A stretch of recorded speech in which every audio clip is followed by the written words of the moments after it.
Bonjour chers amis, bonjour.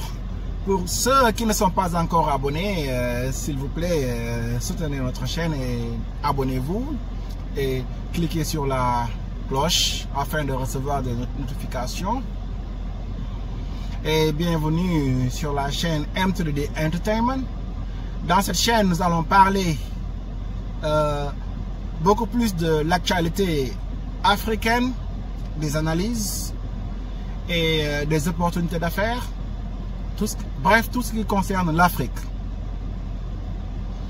Alors, notre sujet d'aujourd'hui va comporter sur une mentalité qui nous a été importée en Afrique. Je dirais importée, mais est-ce qu'il n'était pas enfoui en nous bien avant même? Comment se fait-il que ce sont toujours les Africains qui détruisent les Africains? C'est toujours un Africain qui sacrifie un Africain. Et pour le compte de qui? Des autres. Les Occidentaux. Et dans ce cas-ci, nous allons partir au Nigeria pour parler du cas Dangote. C'est un homme qui n'est pas présenté. Tout le monde connaît Dangote. Alors, accrochez-vous bien.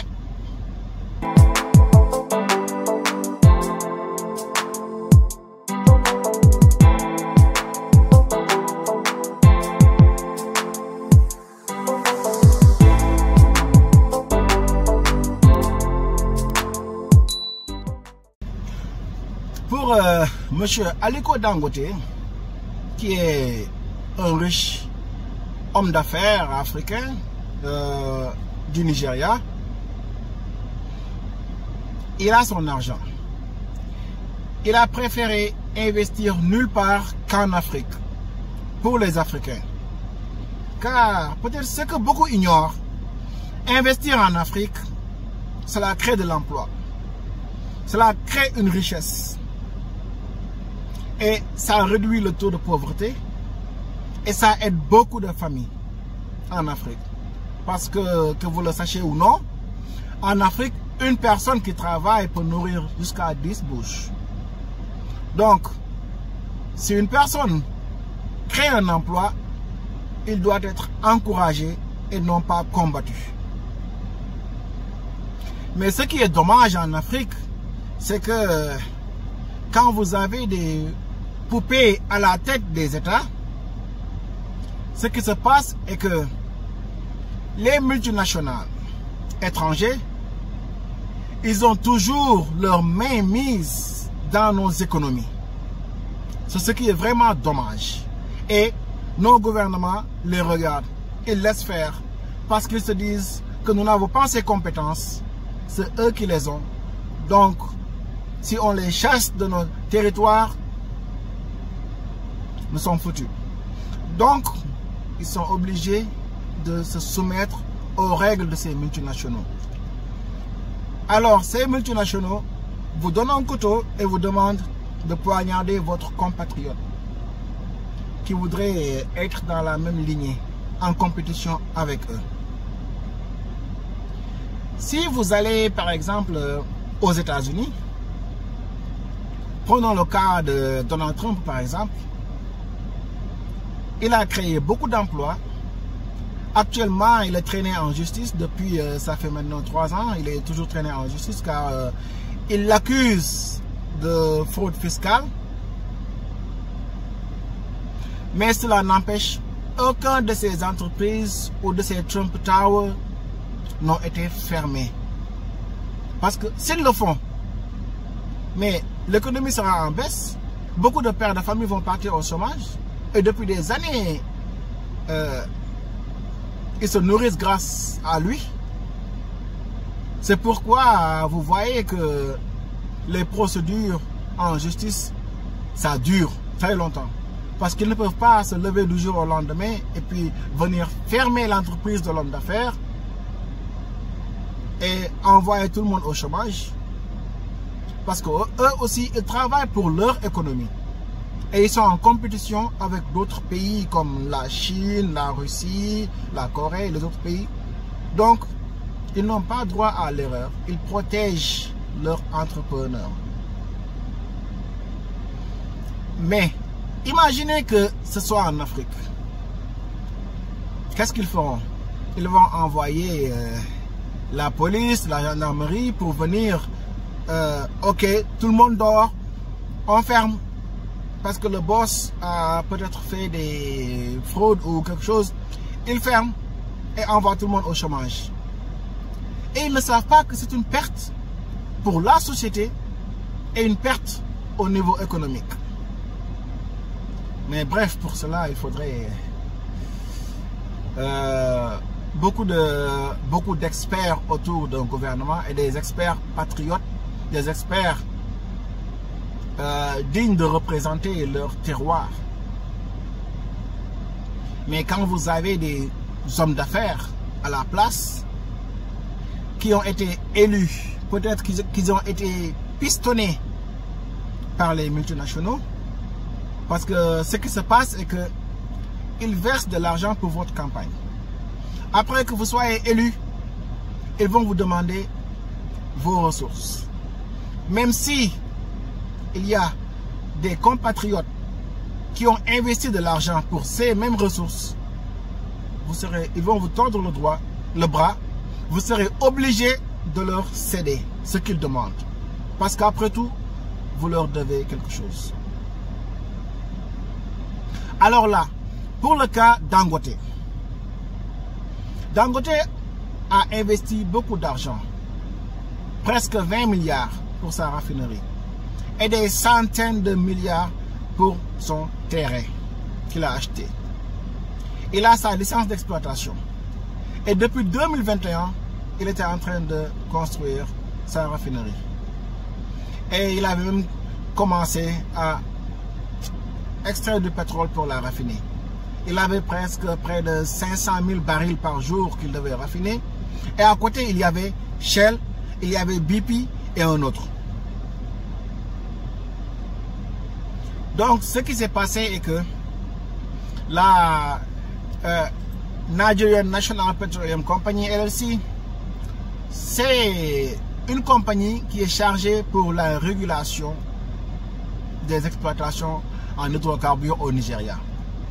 C'est eux qui font des tests de qualité pour déterminer si vraiment vous produisez du bon diesel.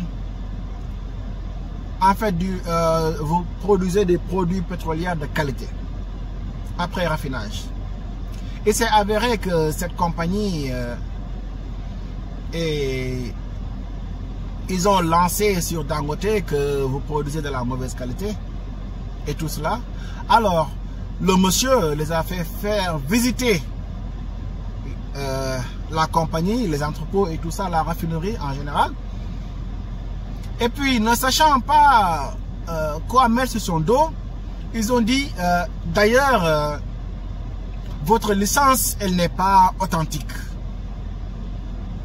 Peut-être que vous avez trafiqué votre licence et vous serez condamné pour ça.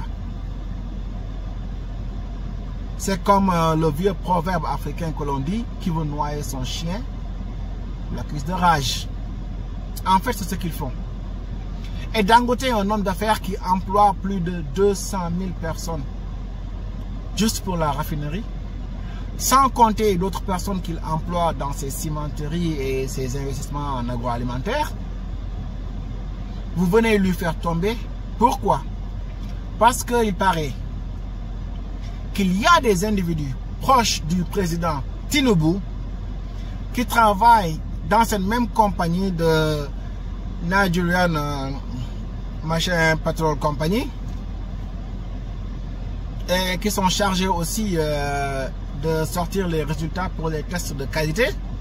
Et ce sont ces gens-là qui accusent Dangote de produire des produits de mauvaise qualité. Et Dangote, récemment, quand il est sorti, il a dit: vous ne me faites pas peur. Il sait très bien à qui il s'adresse. Parce qu'après, il leur a affirmé que nous sommes au courant que certains certaines personnes du NNPC, certains négociants, ils ont ouvert une usine de raffinage quelque part au sud de l'Europe, dans le Malte. Et il dit qu'ils connaissent très bien ces zones-là. Et ils savent ce qu'ils font, ce que Dangote a dit. Mais eux, ils viennent ensuite pour dire le contraire et dire que non, nous ne connaissons aucune entreprise à Malte et tout ça, c'est ce qu'ils viennent affirmer. Mais ce qui est étrange est que si vous allez sur Internet et que vous allez sur X, qui est Twitter, il y a une compagnie qui est mise à jour de manière automatique par AI. Après que vous entrez les données statistiques nationales, le AI fait ses mises à jour et donne les résultats. C'est-à-dire, il donne les résultats, il donne les exportations, les pourcentages, les quantités, les chiffres d'affaires de ces exportations. Et concernant le Nigeria,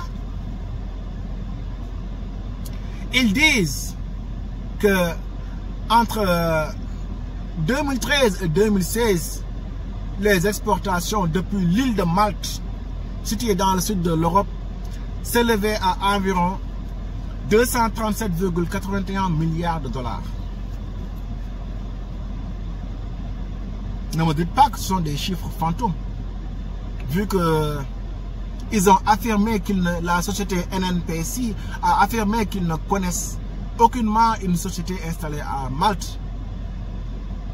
Et que ces chiffres-là ont été publiés par les sociétés qui s'occupent des données concernant les trades internationales. Donc, qui est-ce qui ne dit pas la vérité? Et ils ont dit, plus récemment en 2023, les importations du Nigeria en provenance de Malte étaient à 2,8 milliards de dollars, selon les données de Statisen que vous voyez là à l'écran. Mais, ils ont dit que non, ils ignorent cette société qui se trouve à Malte. Donc vous voyez, quand ils veulent nuire, ils vont trouver tous les prétextes du monde. Et qu'est-ce qui se cache derrière? Il paraîtrait même qu'il y a une mainmise du président, puisque ce sont ses proches qui font partie de ces NNPC. Et qu'il paraîtrait qu'il y a des transactions qui se déroulent jusqu'à ce qu'ils ont ouvert un compte en Suisse et que c'est là-bas qu'ils versent l'argent. Mais en fin de compte, tu te demandes si les dirigeants africains, de certains pays africains, travaillent pour le pays ou pour leur propre compte et les multinationales étrangères. C'est vraiment désolant et c'est lâche. Parce que vous-même, vous demandiez à être élu par une population. Donc, vous êtes président, vous êtes le serviteur de cette nation, mais vous ne devez pas vous servir de cette nation. Vous enrichir sur le dos de ces populations qui payent les taxes et qui vous nourrit, qui vous octroie une sécurité, un palais, vos voyages, tout, vous êtes logé, nourri, vous ne payez rien, ni eau, ni électricité, ainsi que vous et votre famille. En échange, ils vous demandent vos compétences pour redresser leur économie, créer de l'emploi, amener de la sécurité dans le pays, amener des postes de santé dignes de son nom pour la population. C'est tout ce qu'ils demandent. Mais au contraire, vous allez signer derrière leur dos et puis vous enrichir comme si vous les utilisez comme des pions alors que ce sont des êtres humains. Si vous vous demandez parfois pourquoi on ne respecte pas l'Africain, c'est parce que les dirigeants africains ne respectent pas leur population. Du moins, certains dirigeants africains ne respectent pas leur population. Donc l'Afrique est le continent dont les ressources enrichissent les multinationaux étrangers. Et cela doit stopper, ça doit s'arrêter. Pour ce cas de Dangote, normalement, ces employés, la population nigérienne, doivent se lever et former qu'un et dire non, ça doit s'arrêter. S'il y a personne qui doit quitter, ça devait être les multinationaux étrangers parce que nous avons tout ce dont nous avons besoin, parce que cet homme nous l'a apporté et il est de chez nous. Donc ce sera par nous, pour nous. Mais c'est dommage. Pourquoi vous regardez cet homme, vous le regardez être abattu de cette manière? La population devait se lever. Parce que si jamais il tombe, beaucoup de familles vont tomber. Beaucoup. Donc, quelque chose doit se faire. Ça doit s'arrêter. Tous ces dirigeants africains corrompus, ça doit s'arrêter. Et ça ne peut s'arrêter que si la population se lève et forme qu'un seul bloc et disent stop. Bon, voilà mon cri de cœur concernant le cas Dangote. Si vous avez des contributions, vous pouvez les mettre en commentaire. Et si vous n'êtes pas d'accord avec ce que je viens de relater aussi, mettez-les en commentaire. Et merci de nous avoir suivis encore une fois. Et bonne journée.